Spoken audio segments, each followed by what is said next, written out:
Hi guys, ചെമ്പനീർ പൂവ് promo റിവ്യൂവിലേക്ക് എല്ലാവർക്കും സ്വാഗതം. അങ്ങനെ രവിയേട്ടനെ ജോലിക്ക് പോകാൻ സമ്മതിക്കാതെ സച്ചി ആ ജോലി ഏറ്റെടുത്ത് രാവിലെ തന്നെ സ്കൂളിലേക്ക് പോകുന്നുണ്ട്.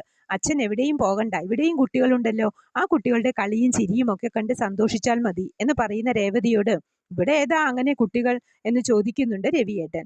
ഞങ്ങളെല്ലാവരും അച്ഛൻ്റെ മക്കളല്ലേ എന്ന് ചോദിക്കുന്നു. അത് കേട്ട് രവിയേട്ടന് ചിരി വരുന്നുണ്ട്. അതേസമയം രേവതിക്ക് വീട്ടിൽ നിന്നും ഫോൺ വരുന്നുണ്ട്. ദേവുവിന് സുഖമില്ലാതെ ഹോസ്പിറ്റലിൽ അഡ്മിറ്റ് ചെയ്തു എന്നാണ് വിവരം അറിഞ്ഞത്.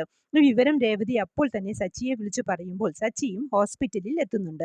ആ സമയത്ത് ദേവുവിന്റെ അമ്മ പറയുന്നത്, ഞങ്ങൾ നോക്കുമ്പോൾ ഇവൾ റൂമിൽ താഴെ കിടക്കുന്നതാണ് കണ്ടത് എന്ന്.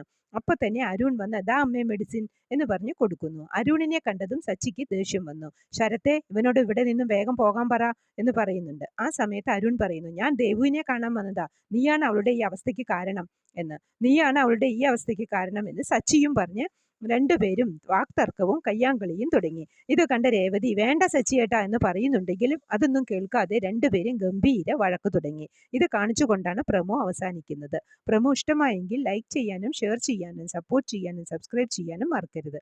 അടുത്തൊരു എപ്പിസോഡിന്റെ പ്രമോവുമായി വരുന്നതുവരെ കാത്തിരിക്കുക.